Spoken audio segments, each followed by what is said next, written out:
Bismillahir Rahmanir Rahim. All praise is due to Allah.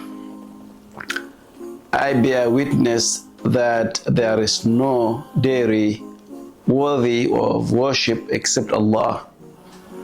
And I bear witness that Prophet Muhammad sallallahu alaihi wasallam is his last messenger, after whom there are no messengers. My dear brothers and sisters in Islam, today our talk will focus on the day of Arafat. The day of Arafat is a virtuous day, is a significant day on the Islamic calendar. It is one of the most important, or in other words, it is one of the greatest days of Dhul Hijjah, the 10 days of Dhul Hijjah. Because on this day, supplications are answered and sins are forgiven. That's why when Arafat Day is due, Muslims are eager, keen to observe it, in remembering Allah subhanahu wa ta'ala, in reciting the Holy Quran, in involving in all acts of worship like fasting, in observance of the traditions of Prophet Muhammad sallallahu alaihi wasallam. On the day of Arafah, our religion, Islam, has been perfected. It was narrated by Umar ibn Khattab radiallahu anhu that a Jew once said to him, "O commander of the believers, Amir al-Mu'minin, there is a verse in your book," referring to the Holy Quran, "that you Muslims read, and had it been revealed to us, the Jews, we would have taken that day on which it was revealed as a day of celebration." Umar ibn Khattab, the commander of believers, asked, "What is that verse?" The Jew replied, "Al-yawma akmaltu lakum dinakum wa atmamtu alaykum ni'mati wa raditu lakum al-islam dina." This day I have perfected for you your religion and completed my favor upon you and have approved for you Islam as religion. Umar replied, "No doubt we know when and where this verse was revealed to the Prophet. It was Friday and the Prophet was standing at Arafat." So look at this. Even the Jew, who is not a Muslim, acknowledged the importance of the Arafah, because that was the day Allah subhanahu wa ta'ala completed our deen for us and chose Islam as a religion. So it is a day by which Allah subhanahu wa ta'ala swore, and we all know that Allah subhanahu wa ta'ala only swears by something great. So the day of Arafah is the witness day, mashhud wa shahidin wa mashhud, in Surah Al-Buruj.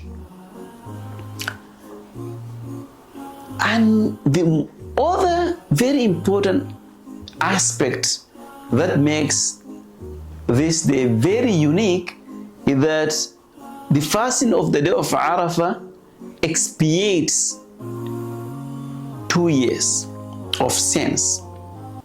Well, the scholars have differed whether the day expiates major or minor sins or both.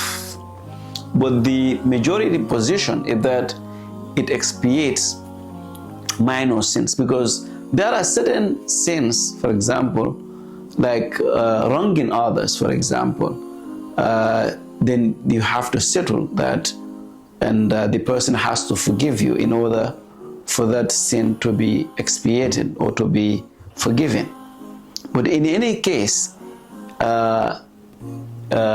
some scholars say that Allah subhanahu wa ta'ala is so merciful. Allah can even expiate your major sins. Abu Qatada narrated that the Messenger of Allah was asked about fasting the day of Arafah, whereupon he said, it expiates the sins of the preceding year and the coming year. So this is recommended for those who are not performing Hajj. But it is not the sunnah for a pilgrim to fast the day of Arafah, because the Prophet ﷺ did not fast the day of Arafah because of Hajj. So it is important to observe the prophetic, recommendation. And also it is a day of forgiveness. That's why on the day of Arafah, ask Allah to forgive you. We are all sinners. We are human beings. Every single day we commit sins. So it is an opportunity. This is a great opportunity. Arafah is only one day in the whole year. So it's very important for you to devote yourself to supplicating to Allah subhanahu wa ta'ala on this day. Sit and read Quran. Remember Allah subhanahu wa ta'ala.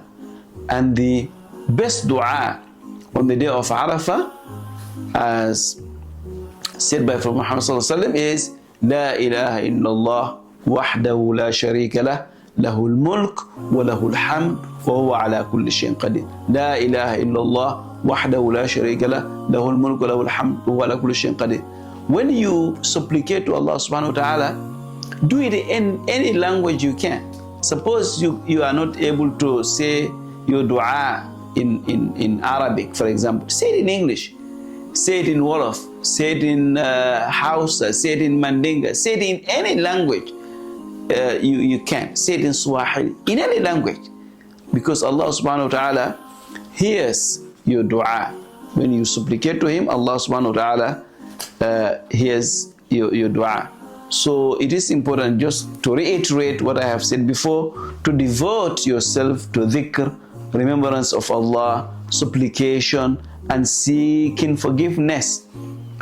One should supplicate for themselves, their parents, family, and all Muslims. Because why? Because if you pray to Allah subhanahu wa ta'ala, if you supplicate to Allah subhanahu wa ta'ala, your prayer will be accepted, inshallah subhanahu wa ta'ala. Thank you very much for your kind attention, and assalamu alaikum wa rahmatullahi wa barakatuh.